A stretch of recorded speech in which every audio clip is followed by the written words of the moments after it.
And we are live. Jeremy Knight with the Knight Group, your favorite Austin realtor. Thank you so much for joining me again. I am super excited about our guest tonight. You are going to love her. Um, Real quick, I just wanted to thank everyone who has, over the last year, who has participated in this channel, who's been part of our events, who's been part of our comments on these events, who's subscribed. I really do want to thank all of you for that. It has been a super wild ride. And so I am glad that you have been here. So we have a special guest today. We are going to talk about some really important things, and that is really what are the most important things that you must know about buying in the Austin market. A lot of people, when they reach out to us and talk about potentially moving here, they ask a lot of questions, and the perception that they have is drastically different from what ends up being reality. So I do have a special guest who, oh gosh, here's her accolades. So multi-time platinum top 50 finalist. She has closed hundreds of real estate deals, which is fantastic. She is primarily a buyer's agent, and she has 8 designations from negotiation expert to CRS, which only 2% or 1% of agents in the actual nation have that designation. So it's a crazy good designation. She's negotiation expert certified, which if you want somebody good negotiating on your side, she's the one. She's, gosh, buyer accredited, fantastic with first-time home buyers, and that's her specialty. She loves that. She gets the best joy out of helping people. I get the best joy out of this person because I happen to be married to her. So I would like to bring on my lovely wife, Eileen. A lot of you have asked for her in the past conversations. So she's back. We are going to talk about the market, about what to expect. Without further ado, Eileen, hi. Hi. How's Thank downstairs you. right now? It's going great. So if you, we're going to talk about a few topics here. I've got some great questions for Eileen. Please don't hesitate to drop a comment below if you have questions for her. If you have some concerns about the market, want to know anything, definitely she's a wealth of knowledge. There you go, a wealth of knowledge. And I'm super excited to finally have her on. I've had a lot of guests, and she's by far my favorite. Sorry, Ian, if you're watching this. Okay, so Eileen, I will let you talk about yourself for a second. So I did a decent job introducing you, but tell us, the fans of the channel, what your specialties are and what you really do as a buyer's agent. I really help to listen to find out what you're looking for in a home. I think listening is and really asking a lot of questions to find out um, what a person looking for their home is wanting. Um, just getting all the details so I can really narrow it down so that way you're not looking for as many homes. So I try to make it a fun process, a smooth process, and um, to get into a home. That's I think that's the fun part about it. You're being a little coy because you're a massive negotiator. You're so sweet, and that's how you get everything, even me. Um, Yay. Okay, so I want to see your questions. Make sure you start dropping those in. But here we go. I have some questions for you, and these are the questions that really get asked a lot of us when we meet with people. So we're going to go through this. What is the one thing that shocks buyers the most about this current market? That's a very good question. I would say the biggest thing a lot of people when they come or they ask about the Austin market is the home prices. Um, the prices in Austin are not what it used to be. I think a lot of people are shocked. They're wanting a lot for a home under 250 or even under 350, and it's really hard to find. And really anything under 500 right now is very hard to find because there's just very low inventory in the Austin and surrounding areas right now. Okay, well, that's a good point. So what ends up surprising buyers about prices? You know, do they come in with a conception about prices and then that changes? It does. I think a lot of people start initially at a low end and they end up, for what they're wanting, having to adjust their price to get everything that they want. Also, if you're looking at any resale, there's a lot of multiple offers right now. So people are having to bid anywhere from 20 to upwards of 70,000 over on a home just to get into a home. Yeah, that's I mean that's a really good point. And I think that's, what I've seen has shocked people the most is that um oh, here, I'll put me back on there. There we go. What shocked people the most, when we talk to them is that, they come in with the idea that they can get a home under 250 pretty easily. And then once we start showing them what's available at 250, it's not really there. And then they move up to 350 and it's not really there. So I think that's, something you and I see quite a bit. So what are some of the challenges? What are really the biggest challenges that buyers are facing in this market right now? I would say the biggest challenge right now is it's historical low inventory.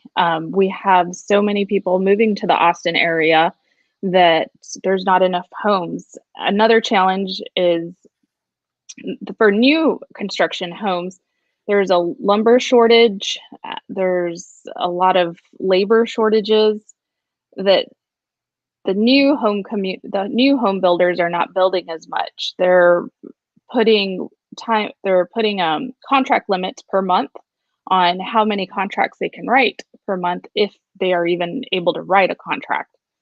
Um, that's Inventory is probably the biggest challenge right now. So the side effect of not having enough inventory, and we will ask the question, which you are going to ask, is it a good time to buy now, or is it not, or should we wait? But with that, I mean, we are seeing multiple offers. And what are your experience recently with some of those multiple offers that you've had to write offers for? So I, I wouldn't wait. It's not going to slow down anytime soon.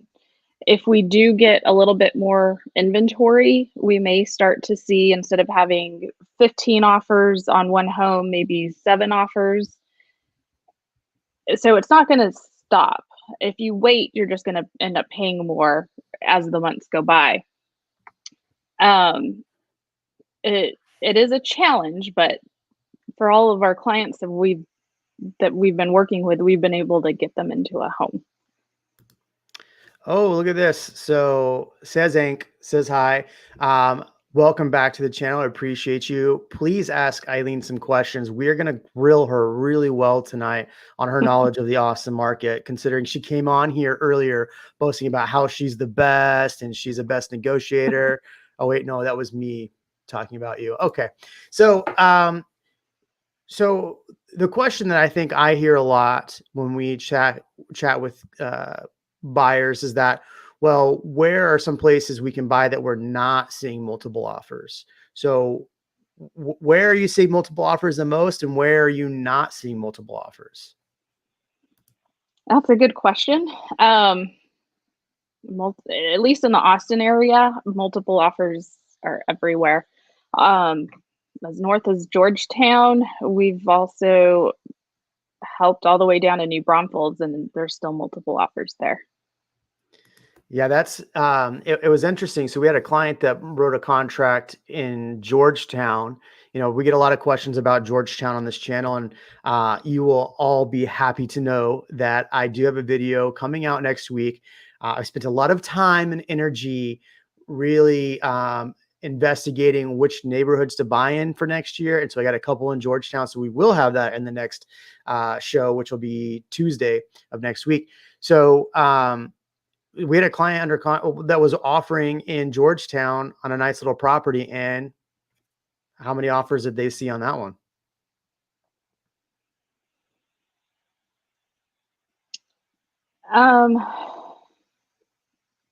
The Georgetown property had what, 10 offers? Yeah. So even in Georgetown, so that's the thing is people are wanting to move to maybe Georgetown or move further out to avoid all of these multiple offers. But the reality is that the inventory, what happened is the inventory shrunk in Austin. And so that means everybody started moving out because the prices were a little more affordable than Austin, right? The November stats aren't out yet. I hope that those come out soon. But even then, October, we are at a 1.2 months inventory, which is crazy.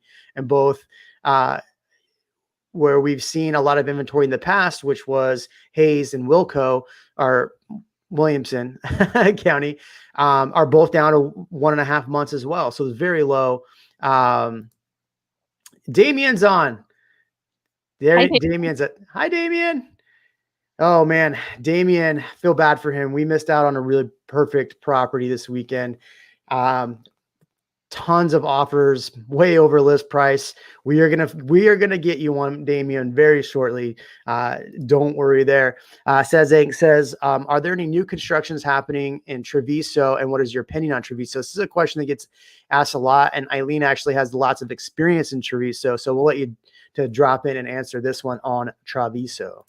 Treviso is a great neighborhood. It's a golf course community. They have homes starting in the 500s all the way up to the millions. Right now, they have 2 new home builders out there, which are 2 top home builders. There's Toll Brothers, and Toll Brothers has 3 different collections, depending on your budget. As of right now, though, they have a wait list, and their wait list is about 150 people right now. And so you will be able to build there. That wait list will most likely, if you get into the wait list today, most likely you will get off the wait list mid 2021 to maybe possibly later 2021. So really your home won't be built till 2022. If you were to build in Treviso. Now, the other builder, which is Taylor Morrison, which is another good builder, they currently are releasing lots. So they'll have 1 month where they will release 6 lots, and they are having you have to get pre-approved with their preferred lender, and then you enter an auction, and the lots go to the highest bidder. So those lots can go upwards. Yeah, for sure. We've talked about this on the channel. They, a community we're very familiar with, they had offers going up in the hundreds of thousands of dollars just for the lot, which was insane. I see your questions. We're going to get to some more of your questions. I did want to ask Eileen a couple more questions first. So Karen and Jihari will get to your questions shortly. And I appreciate them. All right. So one question that we get asked quite a bit is, where can we find affordable homes? And so when people think about affordable, they think under, let's say under 350. So really under that 250 mark. Where can anyone find anything under 250 right now? Or affordable? Okay. I love the face. Under 250 is a challenge. There are parts of Manor that you can squeeze by right at 250. The tax rate, though, is going to be on the higher side. It's going to be on the 3%. There is Whisper Valley that you can get in right around 250, maybe a little bit higher. Their tax rate is lower. What about, I've seen some stuff in like Hutto. Kyle used to be super popular for under 250. I don't even think we've written it in Kyle under 250 in a long time. It's hard to get in. Yeah. In fact, resale. You can potentially resale, get in there, but new build. But tough. even there, you're seeing it's stuff that lists for 230 in Kyle, which is a great little property, probably like 15 to 1700 square feet. I have a client looking right now. Every time it pops up, we click on it, and then it's the notes update to multiple offers like right after that. So if you are looking in that under 250, there are some neighborhoods available. Pacesetter's got some properties out towards Hutto. I know there are some good ones towards Leander, but you are very right. The tax rate kind of eats up. I mean, the first year it might be affordable, but year 2, 3, it's no longer affordable because of the tax rate. So that's the unfortunate part is 90% of these, affordable under 250 properties or locations have such a high tax rate, they become unaffordable quickly. So, one question that we always get is where are things going, right? Where are things growing? So what's an area that you're kind of surprised at to see the growth that's happened in that area? Pretty much all of Austin is growing. I want to say the east side, because of the Tesla factory, there's a lot of people moving there. Round Rock, Cedar Park, anytime a home pops up in Round Rock or Cedar Park, those go so quickly. South Austin is growing quite a bit. It's all of Austin and surrounding. Dripping Springs is growing. Yeah, it's really hard to answer because it's pretty much all of Austin. I think that's the crazy thing is that when you look at areas like Dripping Springs, when you look at Bee Cave, when you look at what's that one right off of the lake or off of Lakeway? What's that neighborhood? I always talk about it about the high tax rate. Even in these areas, Rough Hollow. Rough Hollow, there you go. So Rough Hollow, all of those areas that have a pretty high price point, right? I think a lot of people want to get into Dripping Springs under 450. I think that's one of those neighborhoods where people are like, whoa, you can't get into Dripping Springs under 450. It's a challenge. But seeing the developments in that area, I mean, you can. There's a couple areas, but they're going to be tighter neighborhoods. They're not going to be as big lots. But Correct. all of those areas, Province is one that you've sold quite a few in recently. They have a better tax rate. It's kind of in that Bee Cave area. 2.7. 2.7. So it's better than the 2.9s. Even there, I mean, that's a really good location because you're access to the lake, still have good access to Dripping Springs, and then you're still right there close to the Galleria and all the shops. Yeah, no, I agree. I like that area. The tax rates, we talk about tax rates all the time. And so, especially if anybody's trying to invest, it's really, us as investors, because we are always looking for a good tax rate. In fact, I found a really good community today. I called Eileen, look, I found this community. It's brand new. It's going to be awesome. Let's get an investment property in there. And guess what? They're not taking investors. Man. All right. So Catherine has a good question. And I think this is a question that is on a lot of people's minds. When is the best time for first-time home buyers to start the home buying process? I have it in my mind that we should save up money first. It's a very good question. Thank you, Catherine. Eileen, I like throwing you curveballs. So here's the curveball. It's always good to reach out and talk to us. That way we can game plan, get ducks in a row. It's always good to talk to a lender. There are different programs out there for first-time home buyers, and there's different. It's great to first reach out and talk to a lender to know your options, because there's different loan options, and depending on which loan you go with, will help. The lender can really walk you through on what needs to be done to get you ready to get you into a home. Yeah, and I think that's one thing that's a challenge, though, is that if you're waiting to put money down and you're not going to take advantage of any programs, the challenge is, number one, finding like maybe a new build or someplace that will take, like a 3.5% or a down payment assistance program. There are, they will do it. So that's where it's the easiest, is to find a new build that'll do that. The challenge is, not having a lot of money down on a resale. So I would say if you do need help, or if you are looking to do down payment assistance, or maybe don't have all the money down, to start looking at new builds. And really I would start soon, because the reality is we tell people all the time that maybe are a year out that want to work with us, is that you really need to game plan and get that process going. And Eileen's 100% right. Jihari, for investment, what areas do you suggest for good rental income? Now, this is a question you and I get daily.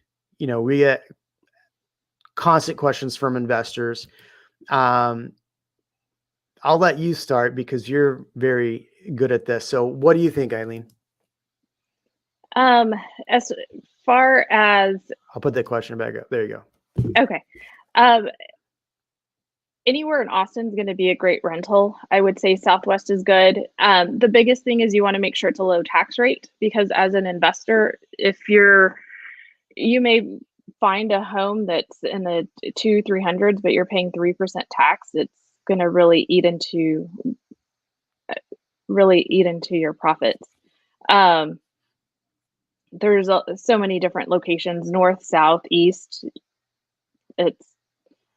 It's just right now hard to find a rental, just an investment property, just in general, because the resales are going up into multiple offers, and then most new construction homes will not let an investor purchase a home. You have to own, it has to be your primary residence. Yeah, and that's super important, because I think we have a lot of investors that reach out to us that are constantly trying to find a new construction with a good rental rate, especially with Tesla coming in. They want to be on the east side.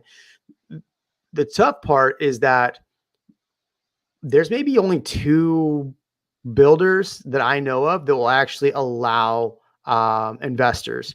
Jihari, I found a really good one up that's in Georgetown. They confirmed that they will take an investor. The other is all the DR Hortons on the east side, except for Tiermo. So like Forest Bluff, those. I mean, the problem you run into is that you see the same thing you do as a regular buyer. They only release a certain few for investors, and then you're bidding on those. So you're paying over list price, whatever their sticker prices for that home, you're paying over list price. So the reality is you're in the same fight that most buyers are. And I think it's the hardest thing for most investors to understand, is that they think, I'm an investor, I can get whatever I want. And then the reality is that you're in multiple offers with a lot of these properties, just like everybody else. And, investors don't want to go way over list price to get a property. So, as far as the best rental rates, I got to be honest with you, it's South Austin. I really do think South Austin has the best rental rates.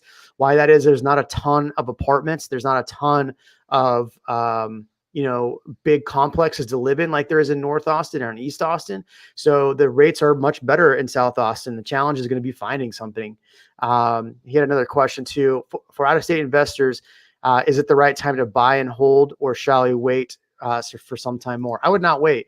Eileen and I go over this almost every day.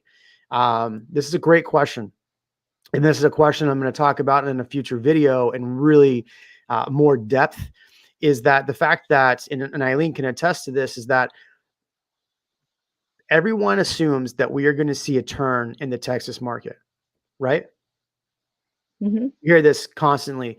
Should I wait for the foreclosures? Should I wait for some of these tax foreclosures? You're seeing how many buyers are buying in the market. And here's a prime example. I showed a property on Sunday, Damien. We were the 4th in line on Sunday to see this property at like 10 in the morning. We were 4th in line. When we came out of the property, there was 4 more behind us. That property easily went $100,000 over list price. Easily went $100,000 over list price. And that is just so insane for this market. So with the amount of buyers, if we do see more inventory, it's, maybe we don't see 8, in my scenario, 8 people at the door, but we're going to see 6, 7. Eileen said this earlier, right? Yeah. So I mean, instead of having 15 offers, you'll probably see 7 or 8, which the price is still going to continue to go up. We have Oracle that just announced they were moving their corporate headquarters to Austin. We have Tesla. Um, we have Apple building they're in the works right now of building their second campus. The companies are going to continue to move to Austin. Yeah, and I think that's, that's what's fueling this too, is a lot of investors are coming here. I think that's the part of the problem too, is like, you have investors that will come in and write a full price offer, which is great. But then you have 3 other people that are then bid up because of investors, right? So, as helping a regular buyer, they come in, okay, I'm going to go $10,000 over list price. Okay. And then the next buyer is like, oh, I'm going to go 15,000 over list price because there's 5 offers. But maybe 3 of those are investors that just put in list price offers. So that kind of drives up the price too a little bit. I do have some more questions I want to ask for you. Let's get to Sal's question first. This is actually a very, very, very, very, very good question. What are the property tax rates in Texas? If 1 million at 3% tax rate, you'll be paying $30K a year for the rest of your life. Eileen? The average property tax in Austin is going to be around 2.24. In some areas that have a mud district or a newer area, you're going to see around the 3% tax rate. There are some areas that have 1.9%. And that's why Jeremy, I think, talks on his channel quite a bit about the tax rate. Is you don't want to be paying that. If anything, pay a little bit more for a house that's in a lower tax rate, so you're putting equity in your home versus just paying it to taxes. That's a great tip. Yeah, so these 3% tax rates that you see are in a mud district, that will come down eventually, but a lot of these areas might come down from 3% down to 2.5%, which is nice, but you're still, they're still going off of what the value of your home is. So yeah, the reality is if you have $1 million home in Texas or in Austin, you're probably going to be spending, a 2.2 tax rate or 2.5. Somebody, you just mentioned Treviso, which there's $1 million homes in Treviso. That's 3%.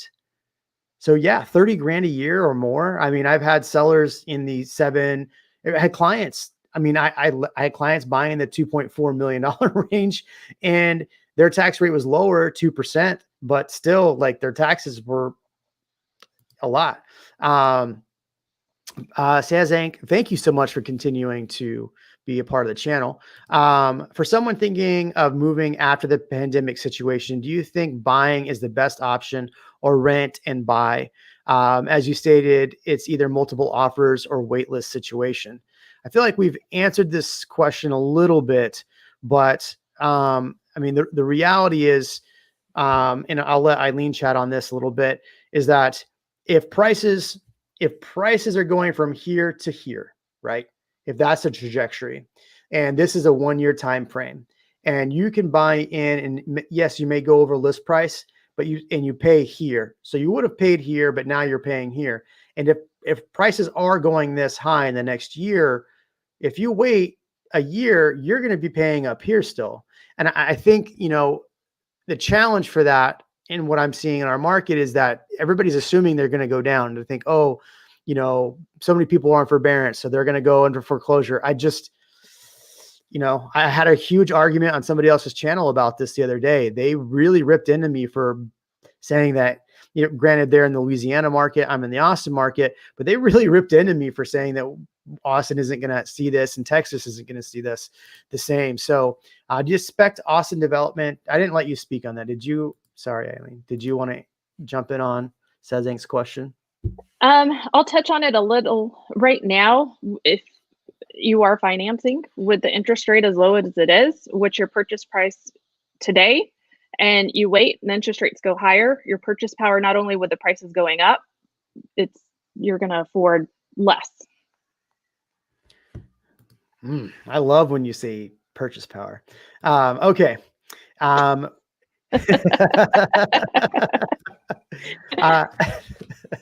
I know how Do to you push your buttons now. Oh, you sure do. Purchase power, cap rates. Do we expect Austin development in the same way like Dallas, with multiple pockets of self-sufficient suburbs? That's actually a super good question. What do you think about that, Eileen? Um, I have heard that Liberty Hill, Leander is kind of getting toward a little bit towards the Dallas kind of, because they're starting to build um, a lot of the reason why people don't like Leander and Liberty Hill as much is because it is further out, but they're starting to build so much out there that it is starting to be, one of the sufficient suburbs, just like Dallas. And I've heard from other realtors that it's going towards the direction similar to Dallas. Yeah, I agree with that. Topography wise, it's a challenge because the lake and going towards the hill country, there's not as many utilities out that direction yet. So, I mean, a lot of people are looking in Lago Vista, a lot of people are looking in Georgetown. And so those areas are going to keep developing. In fact, Georgetown is, I, I mean, I went through probably 12 different new build communities getting information their day because I wanted to, bring some great information for the Georgetown area for my channel, for the channel. I also went through Leander, and there's a lot of land out there. So I think those areas are going to continue to grow as long as as long as developers can continue to buy the properties, right? At certain point, some of these people are going to say no. With the amount of people moving out towards, I mean, Elgin is outside of Manor. And so we've talked about on this channel, Manor quite a bit. Elgin is now affordable, and but it's also going to be about a 45, maybe even longer drive to Austin, but now it's affordable. So Elgin is a great spot where developments are going like crazy. Gerald is another one, which is really far north. So yeah, I do think that we are going to start seeing some major congestion. I know Prop A is there to potentially help. If you've seen that video that I've said, I don't know that it will be. But Eileen, I do have more questions for you, but we're just getting so many great questions. This is a good one. Hi, Jeremy. You are awesome. Well, thank you. Appreciate that. Eileen's pretty awesome too. Quick question. Any homes that are available for investors, out-of-state investors? There's one neighborhood that I do know of that will take investors. Only a couple inventory left. So reach out to me. I will put my email. I don't want to give it out because I do have investors that I want to bring to that community, but it's in Georgetown. Is Georgetown a good place for long-term rental? I mean, based on what we just said, I mean, what do you think, Eileen? Georgetown is growing quite a bit. It's one of the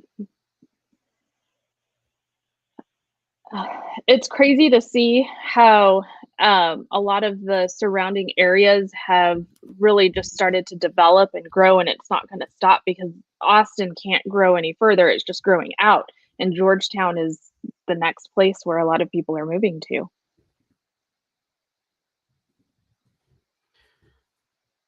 I was responding to a question there. Okay. Yeah, I agree. Let's see. How about this? I'm going to let a couple more questions come up and then we'll start answering them.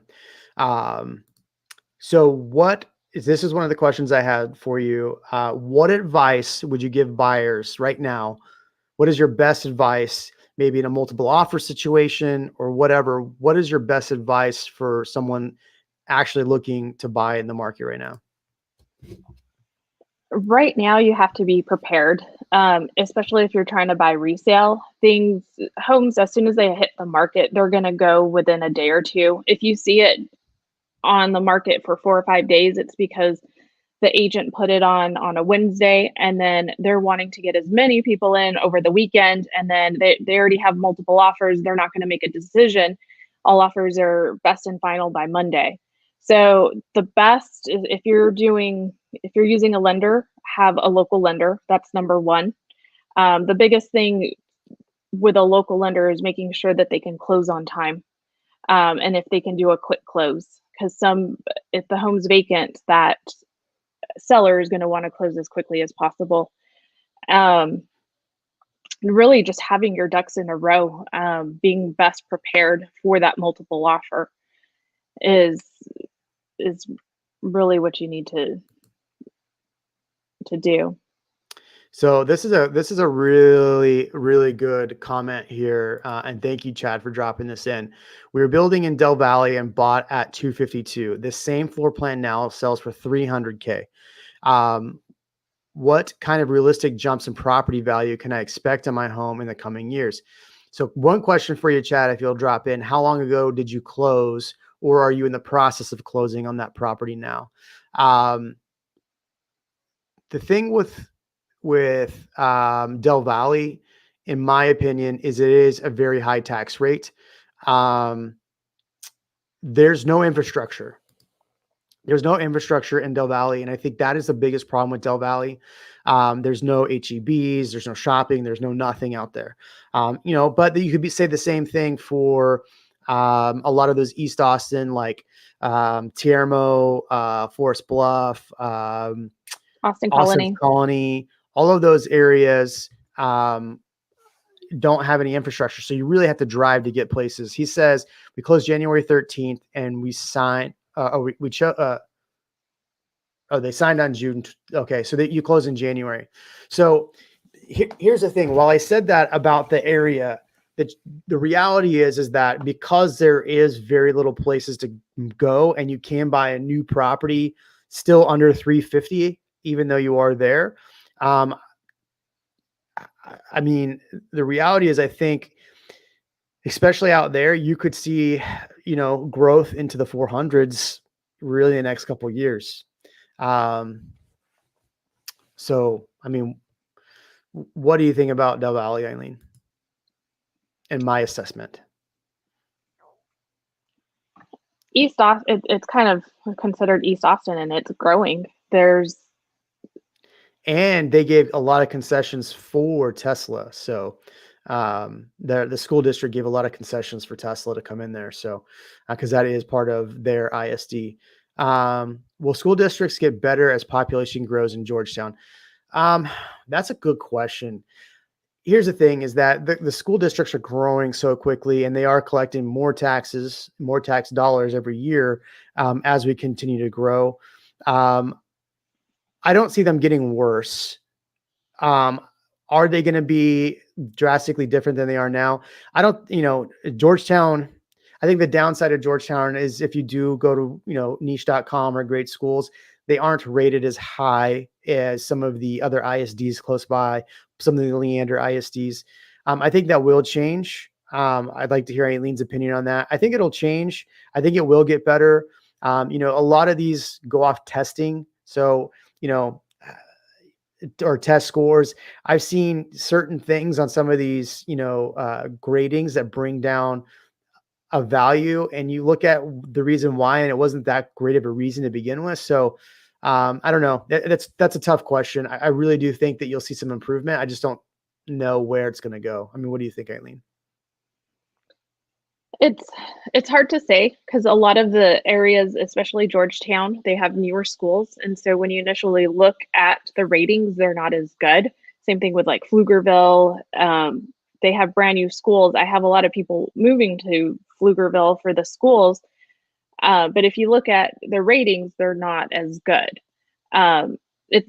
You really won't see the true ratings for a few years until the school's been there for a while. And as Jeremy mentioned, getting the test scores and yeah, and that's the other thing is so many new schools are being built right now because of these developments coming in. They have to facilitate. So, our neighborhood in Circle C, we built out 2 more neighborhoods that are one's closing out, the other closed out, and we had to have a new elementary school to facilitate. So, and Circle C's got some really great schools to begin with. So we have a brand new elementary. But even Georgetown's, they're building a lot of elementaries. A lot of these new builds are building new elementaries. So, just because it's new doesn't going to mean it's great, but it will be new, and hopefully your tax dollars are going for the right reasons there. Jake says, with HEB being built near W Bar Ranch and some developments of shop and some development of shops, do you think Liberty Hill will grow and reasonably to pay $250 for a home? I was actually just there last week. Definitely a really nice area to look at. It is kind of weird that you drive and there's nothing around and all of a sudden there's these just developments. I do think that the direction, and I definitely want to hear Eileen's opinion on this. Sorry, I just keep taking over, but the direction for a long time had been moving northwest. So towards Leander, towards Liberty Hill. So I think, Liberty Hill will be a good investment over a 10-year time frame. But everything started going in northwest, and now everything is going south. Everything is going southeast. Everything is going northeast. So everything is just doing this and growing out like crazy. So, yeah, I think it will be, because with the amount of people moving here, the only challenge is it's not near Tesla. I'm not sure where Oracle's going. They do have an office near South Austin. So I don't know. What do you think, Eileen? Because you get to ask this question probably more than I do. That area is growing. I mean, if you really think about it, that area, that's what Cedar Park used to look like. And then that's what Leander used to look like. So it's definitely in the direction of what's high demand, like Cedar Park, Leander. Everything's growing that way. And just as Jeremy had mentioned, everything was growing that way. And then all of a sudden it just boomed out of all of Austin. I think it's a great area. Yeah, I agree. I think right now Georgetown has more infrastructure. So as a more near-term investment, I think Georgetown's a better investment for that reason. But what's crazy is Eileen had clients closing last year in Liberty Hill for $200,000, and now they're at $250,000. So, yeah. So yeah, isn't it a good investment option to buy lots in Spicewood Trails on 71 and hold on it? I would definitely look at buying lots off of 71 that attach to 71 and doing developments for sure. Spicewood Trails, I'm not really too sure about. I do know there's a lot of push that direction. I would try to buy something between Bee Cave and Austin. I think that's where the immediate growth is going to be. So that's a good question. I've looked for this answer to this question, but can't find it. If you do a cash offer on a property, pay all cash, how hard is it to get a 30-year mortgage after you close? We've had clients do this before, Eileen, correct? So it's possible you do pay a little bit. I have an investor. I have a lender you can chat with, but it is possible to pay all cash and then do like a cash out refi with them. That's not the term that they use, but it is possible. You can do it. It does cost a little bit. So that's the one thing I would caution on, is you are going to pay some fees for it. That's a good question. We've actually had clients ask that same question quite a bit. With so many potential investors, is there a challenge to rent properties? Any insight into how the demand has been for rentals would be with value? This is a fantastic question. And I have a specific answer in mind, but I want to let Eileen go first. Totally on the spot. I'll go first. Okay. So okay. Here's my response to that. With the amount of investors coming in, you have to think about, we don't have the infrastructure for the amount of people moving here. So it might impact slightly, but we don't have that many apartment complexes. We don't have the same infrastructure a lot of big cities have. So if you think about it in that way, and on top of that, a lot of these new build communities are not allowing investors to buy properties, and for a couple of reasons. Really, the most important one is they don't want to be, 6 months into a development, and all of a sudden you have just lease signs throughout the neighborhood, it's going to hurt their sales. So that's partly why they're not allowing investors to buy in those neighborhoods, because it's going to impact sales with all these lease signs. So you do have less inventory there for that reason. And investors are purchasing properties over list price. I mean, we had an investor recently that paid over list price on a property. And so you're going to see you're going to see rates increase. Number one, there's not enough demand. They're building complexes like crazy, like apartment complexes like crazy to kind of keep up with this. So I think there might be a little bit of a leveling at some point where you're not seeing massive growth. And the other problem you're going to have as an investor here in Austin is if property values go up, as they have been going up, your property taxes are going to go up, and that is going to eat into the profits, which means you're going to have to try to increase your rental values. So I don't think that's going to overall hurt the value of the property where you're going to make all your money, which is off of equity, but eventually over time, it will hurt how much you're actually making on your property. Thoughts and insight from the beautiful Eileen. I think you said it best. Very good. Very good. Okay. All right. So I love that y'all are dropping questions in. Make sure to ask questions for the amazing Eileen, because she is sitting there listening to me talk, and she does that too much in life as it is. So somebody please ask the question, how is it working with this Yahoo? So there you go. This Yahoo. Yeah. So Justin Jones, I currently live in Los Angeles. I am from Texas. What steps do I need to take to get housing? I would rent first. Is it difficult to rent from out of state? No, I mean, a lot of people are renting right now, so I don't think it's that hard. Finding a place, I mean, might be a challenge. If you are planning on buying, I would definitely look at potentially doing a 3 or 6 month lease versus doing a year lease. Thoughts, Eileen?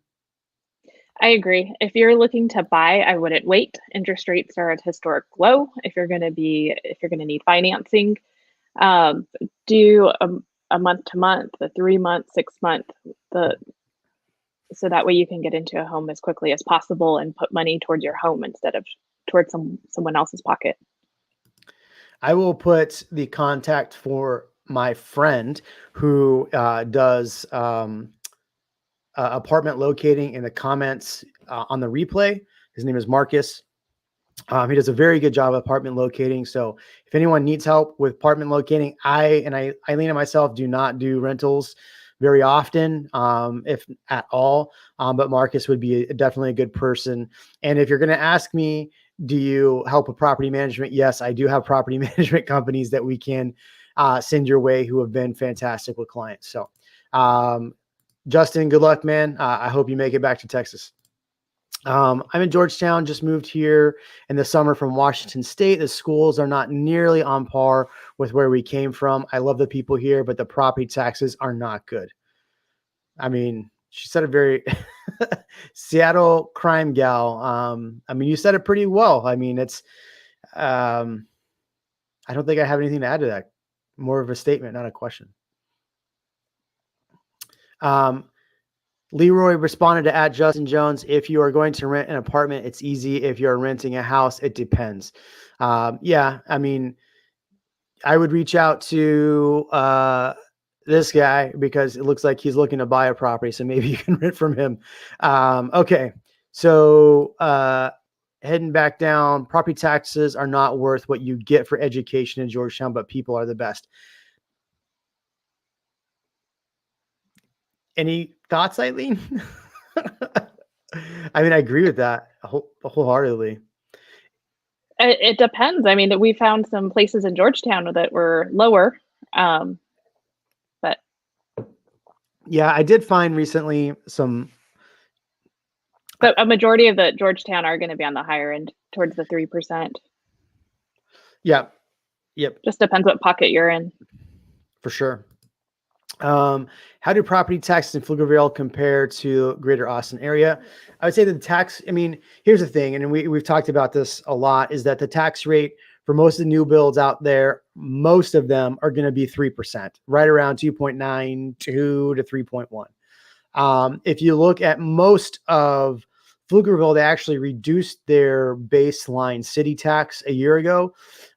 So you're looking at about, for most of Pflugerville, like 2.5%, probably 2.4 to 2.5% for non-new communities. I mean, right, Eileen? What do you think?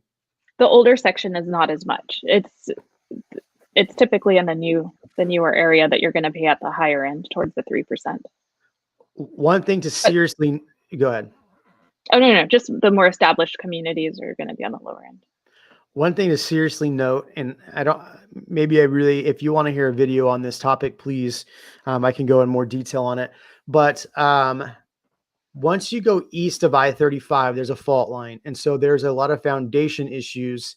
So if you are buying Pflugerville, Round Rock, even some of the east side on Georgetown, in fact, there was 2 properties we looked at for a client recently in Georgetown that did have foundation issues.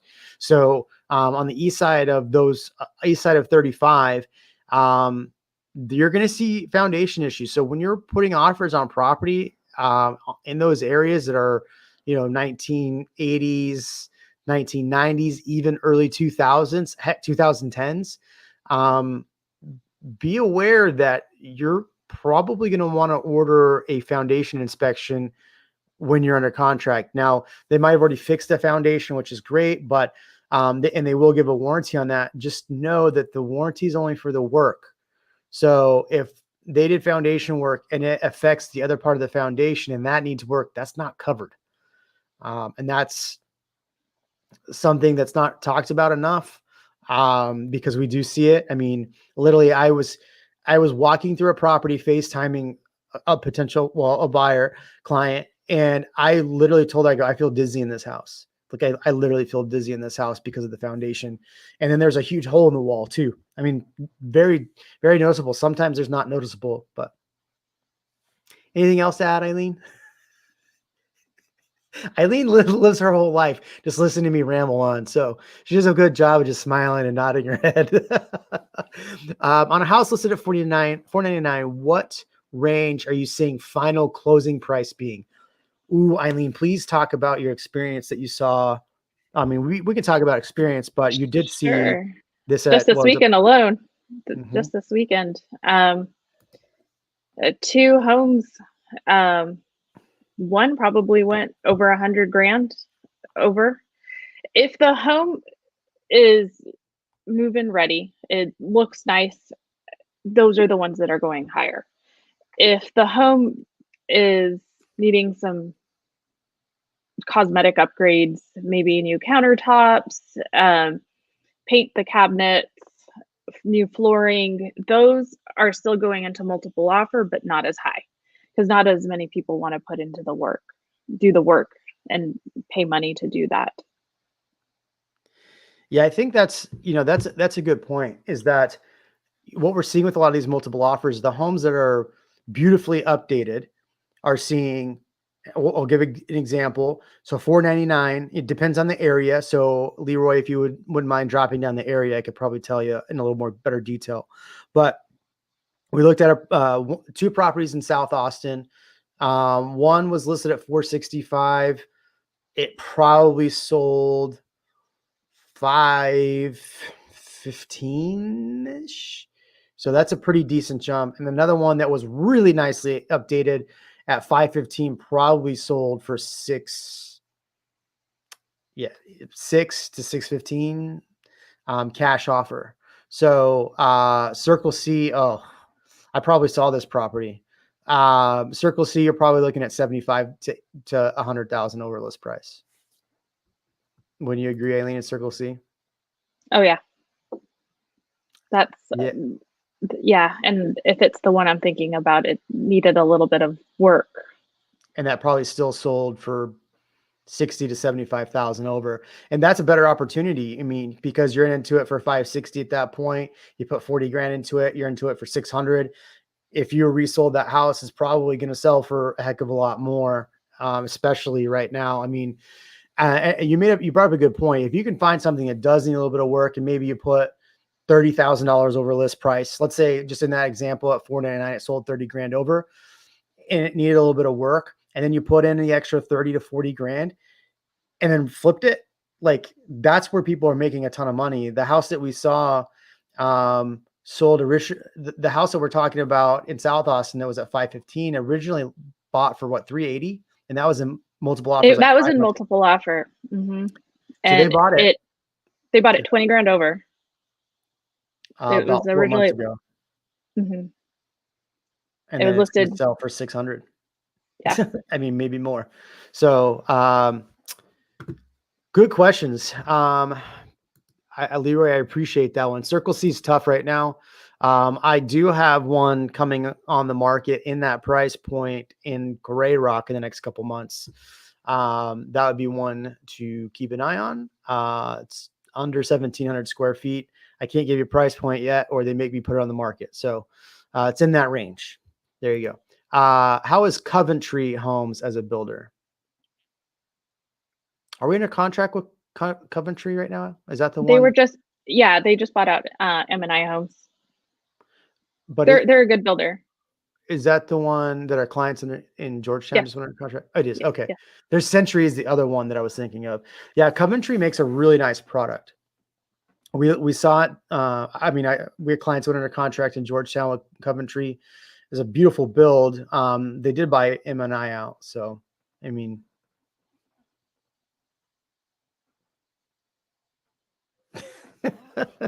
I was just trying to see if you were going to say anything else.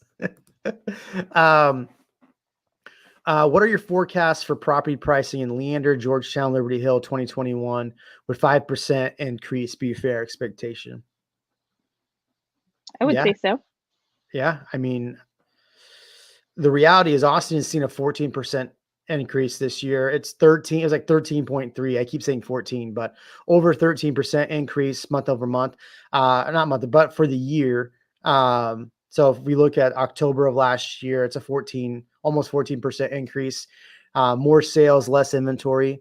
Prices were up, I think, 13%. But all of that area is seeing, I mean, you can't find a home in the Austin area under 250. Somebody was just pointing out that they were thinking about buying something in Liberty Hill for 250. The challenge is that with Liberty Hill, there's not enough infrastructure right now. Even in Georgetown, it's tough. It's tough to find something under 250. I was looking because I was trying to put it in a video for you, and 325 is about as low as 330 is about as low as I could find in Georgetown. Now there are some like condo stuff that's available. I just know that the HOAs on those can get pretty high. Okay. Anything you want to add there, sweetheart? You're just like, please stop. I want to go to bed. All right, Eileen, the challenge is buying a home remotely. Challenge is to find homes with specific requirements. How as a remote buyer, would you know if you are getting what you asked? Any tips? Well, we've Yeah. actually helped a lot of clients that have been remote. We've helped some that have purchased sight unseen. Jeremy's done FaceTime videos with them to go walk the home to make sure that it looks good before they put an offer on it. We've had clients put in an offer. They'll come fly out during the option period. And then we've had clients purchase it and then literally move out here and get their keys. So sight unseen.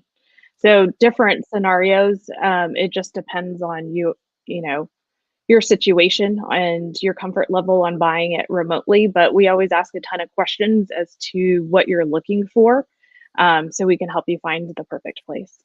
Make sure it's what you're wanting. Yeah, I mean, I think with this, the challenge for you is not being able to see it, and the challenge for the agent that you work with is making sure that they've listened to everything you've said. So, won't reply to me. I will reply to you. Don't worry. I'm right there. What were we talking about? We were talking about remote. Yes. So it's possible, I would recommend coming out and actually looking at some of the stuff, because the challenge is, for somebody who's never been to Austin to trying to pick a place to live, that is the biggest challenge. And that's probably why I've put this channel together to help give you more kind of in-depth context on what things do look like. Like Eileen said, first you got to find your price point. You got to have all that information together, know what you want, and then, do a little bit of investigating. It's possible. And we've helped a lot of clients that are sight unseen, haven't even seen the house until the day they got the keys. It's definitely nerve-wracking as an agent to make sure when you do get to that home, it is what you thought it was going to be. Last thing you want is for you to get that home and be like, oh, you guys suck. I mean, we haven't had that happen yet, but that's a challenge for us. This is a really great question about tax rates. Reality is I would have an agent set you up on a search for specific neighborhoods. And that's really the only way you're going to find it. There's no websites available. I've searched and I've searched and I've searched. There are no websites available that give you the properties. Even the websites for the communities do not have this information in there. Very rarely do they have the community tax rate. Today I spent 2 hours calling builders to get information for the communities I want to talk about to verify their prices. Because even the MLS, it was 0.0, which I guarantee you it's not 0.0. I mean, have you seen any websites, Eileen? I have not. Yeah. All right. Circle C. Tanglewood. Tanglewood's definitely changing. There's some good spots. Cherry Creek is right next to it. I really like Cherry Creek. Tanglewood, I think, is seeing kind of like a revitalization. Like, wouldn't you agree? Or Burley Ranch is another good one right in that area. Mm-hmm. Yeah, but Burley Ranch, I mean, we're in the mid 4s now, if not getting up to 5s, which is crazy. A year ago, you could have bought a house in there for 3, which is nuts. In fact, I tried to get a client to buy a house in there for 3, and they didn't.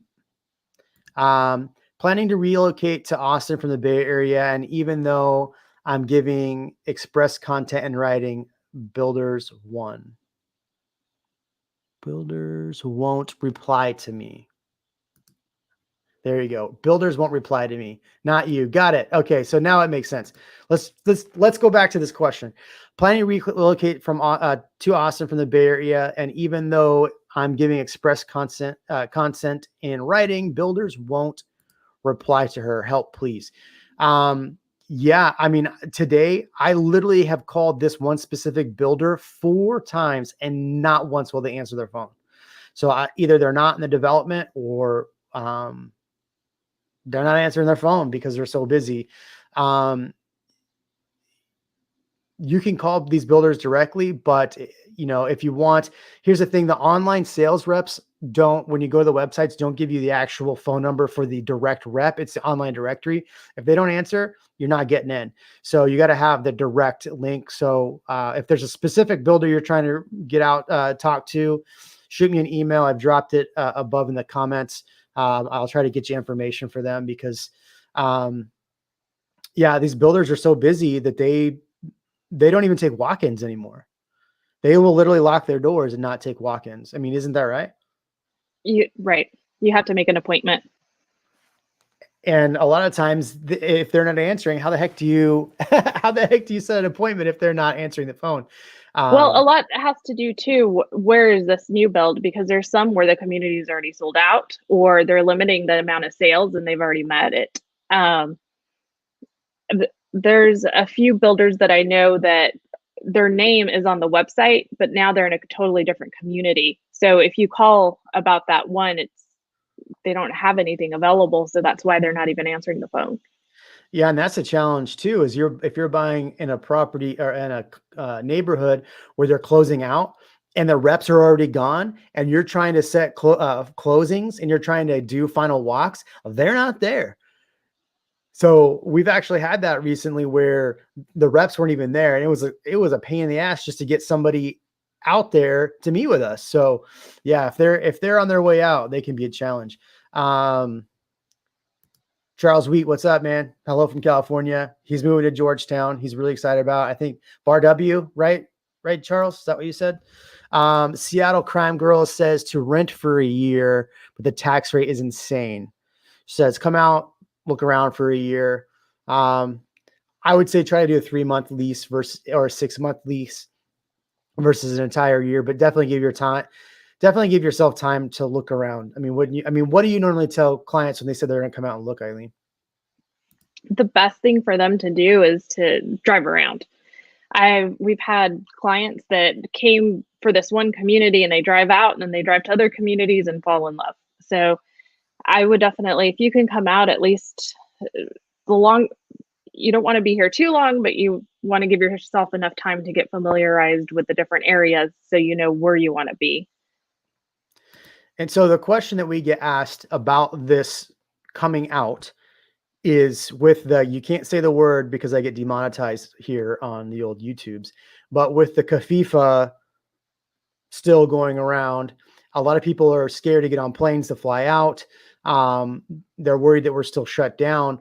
For the most part, we're open in Austin, right?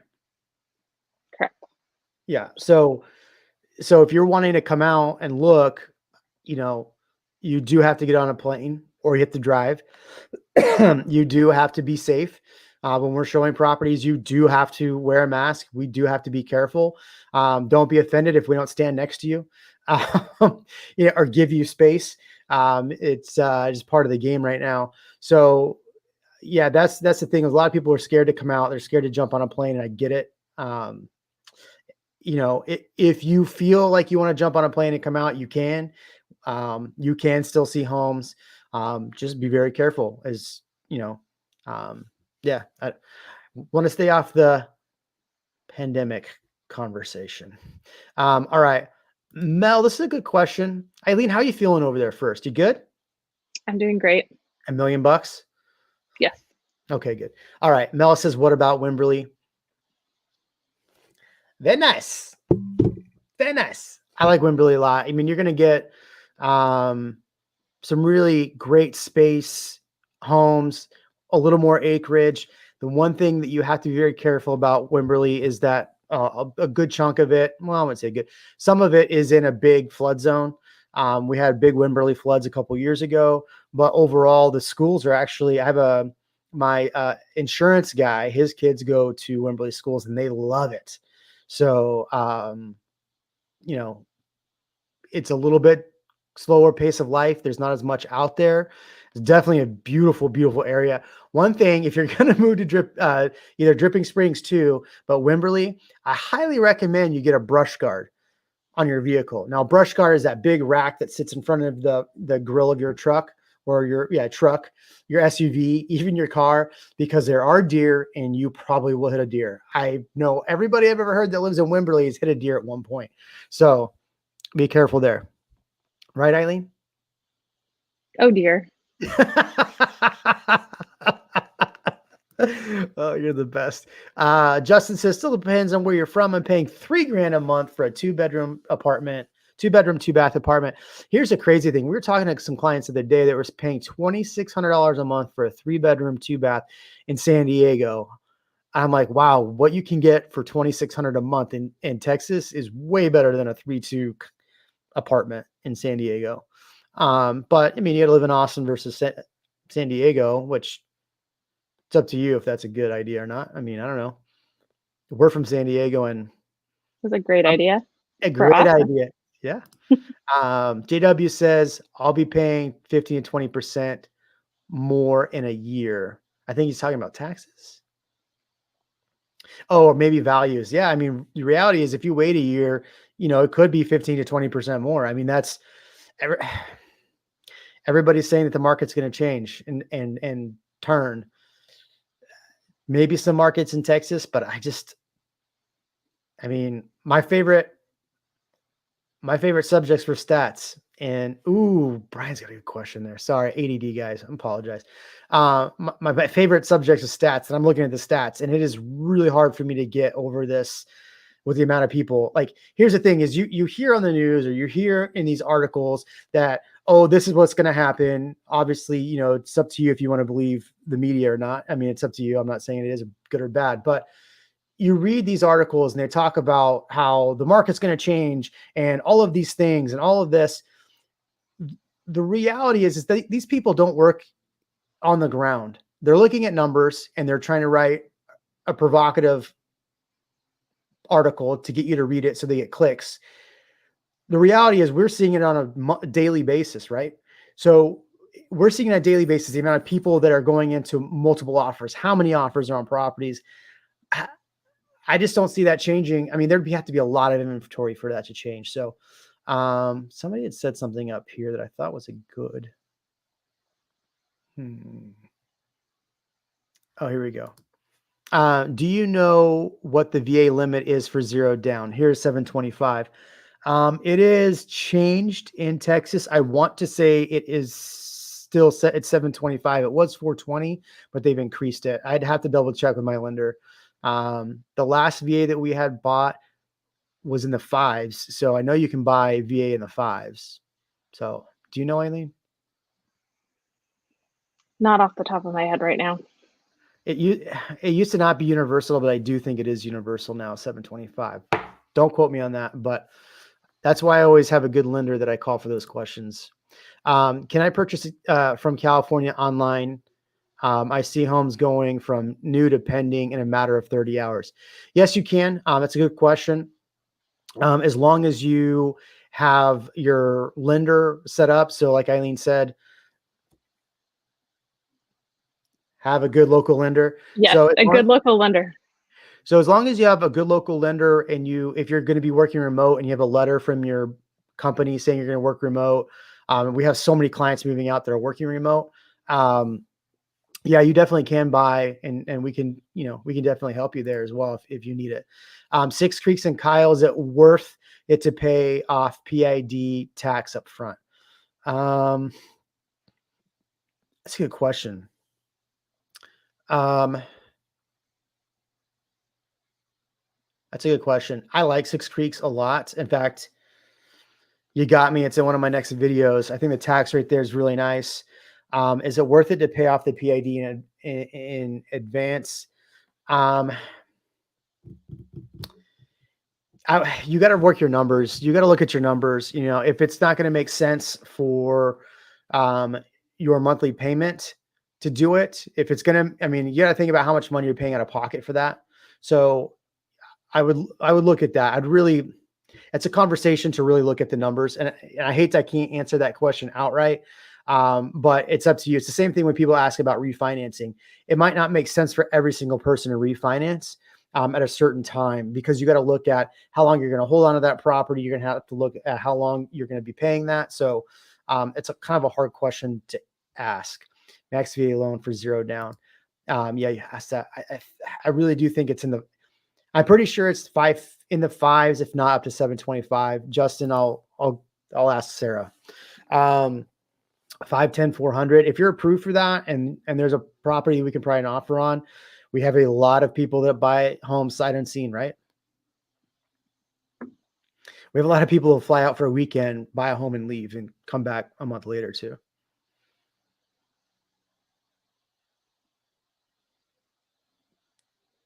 We're having a staring contest. So if none of you have noticed this, I am the talkative one. Eileen is the quiet, reserved one. So awesome. Well, email. Thank you. So Eileen's very good at listening. I'm very good at talking. So there you go. What was the question? Do you know the stats of how many people are leaving Austin and the area most affected? Eileen, this question is for you. That's a very good question. I see more people moving to Austin than I do leaving. So I think the people that are leaving are the people that I'm seeing leave most are people that are renting. I'm not seeing people selling and leaving Austin. If they're leaving Austin, they're moving out to the suburbs. They're selling in like Circle C and moving to Dripping Springs. We have a lot of clients doing that, selling in Circle C and going to Dripping Springs, or they're selling in like Brushy Creek and moving to like Leander or somewhere like that. So I don't see people moving away from Austin. As if they are, they're people that are struggling to pay rent. That's the reality. So I don't think that's That's a tough question to ask, but I don't think it's a bad question. I just don't see any areas that people are actually like leaving permanently. Charles sent me $2.99 sticker. Thanks, man. I appreciate that. I drove by your neighborhood the other day and I thought of you too when I drove by Bar W. So I almost took a picture and posted it. Sorry, thought you skipped my question. Justin, I'll get back to you on that question. I know we've hit it a couple of times, but I need to verify with Sarah. So Sarah, who is a person that we typically send most of our clients to, she's very good. Her husband is military. He's in the Army now. Hey, that's a movie. He's currently active military. And so she's very, very, very good when it comes to VA. In fact, if you're using VA, I usually recommend calling her first before anything else. So she's very good at what she does. Is a 260 in Tanglewood area with 3/4 of an acre a good deal? I would have to see the property, but yeah, if you're going to put some money into it, I think 260 in Tanglewood is probably a very good idea.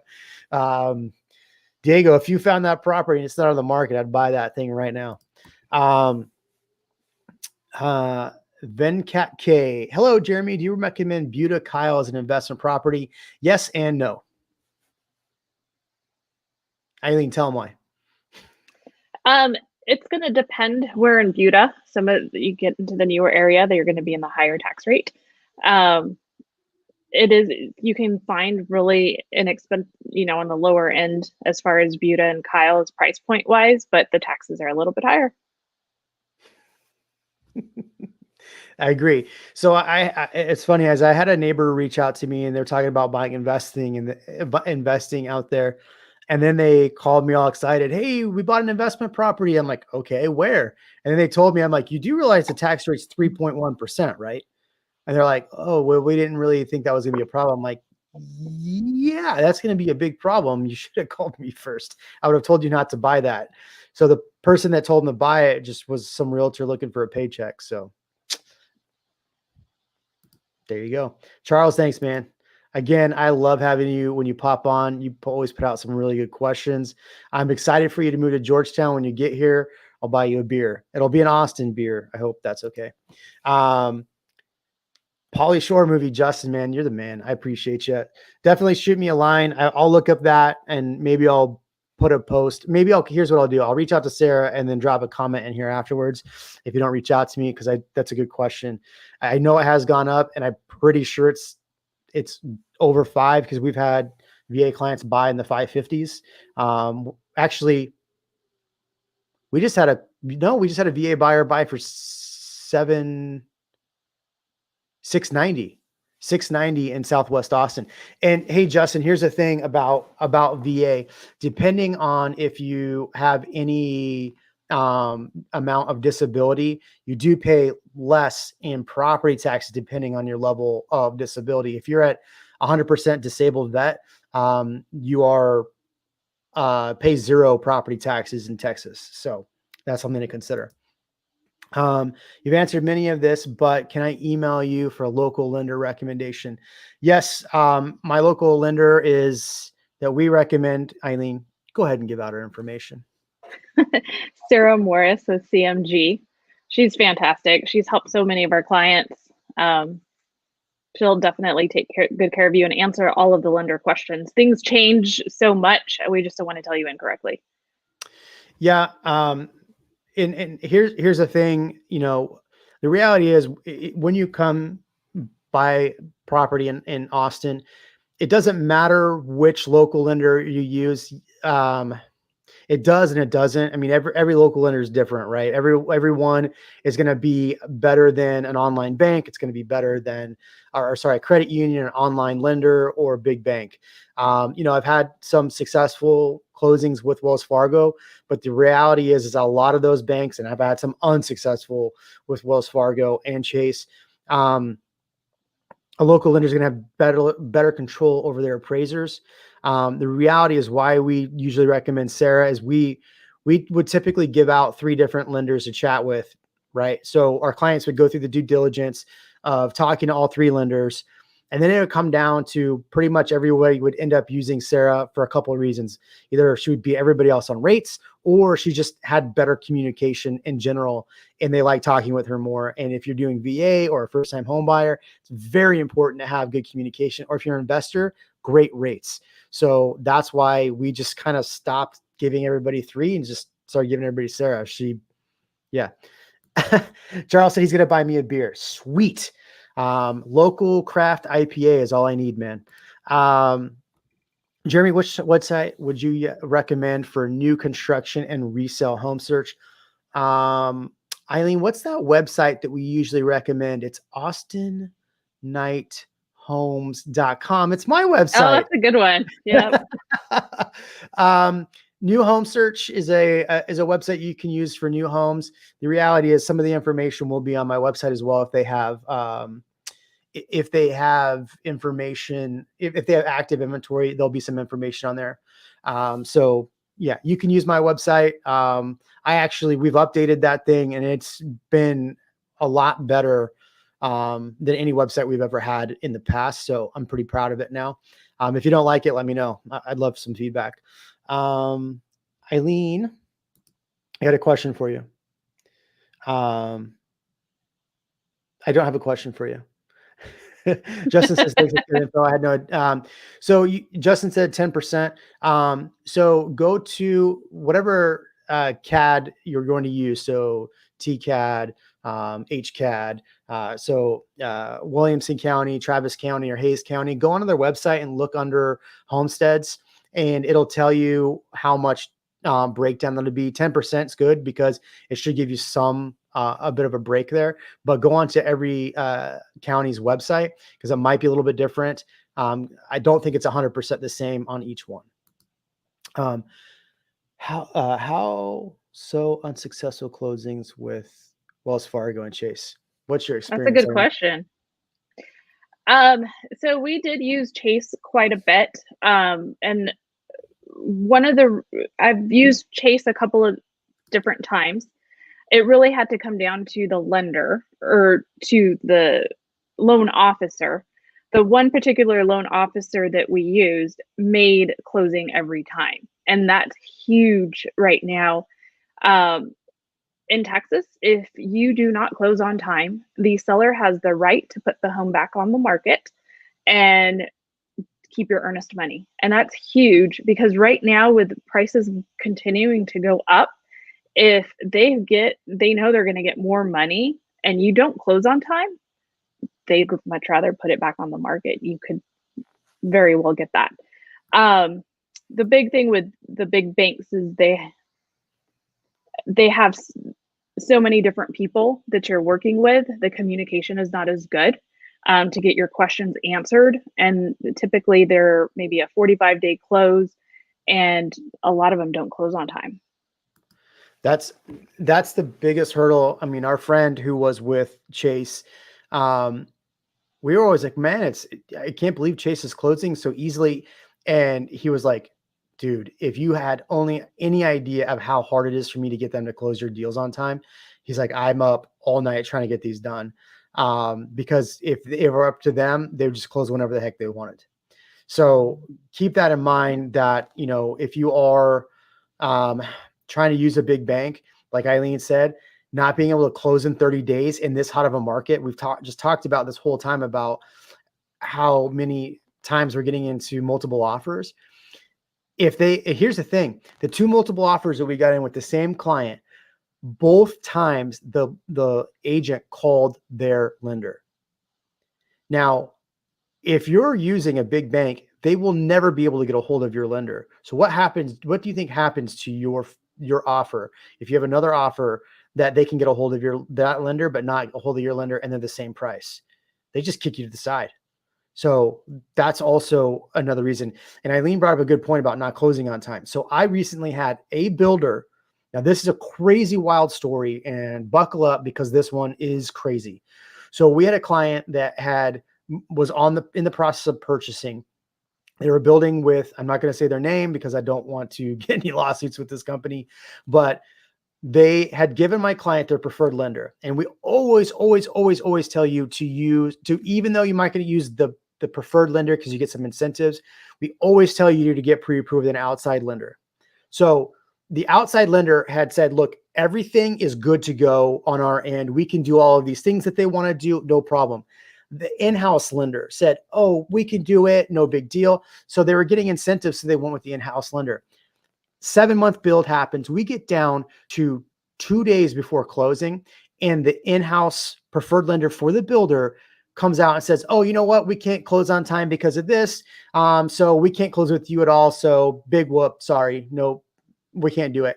And the responses were the most awful responses I've heard from that lender, from any lender.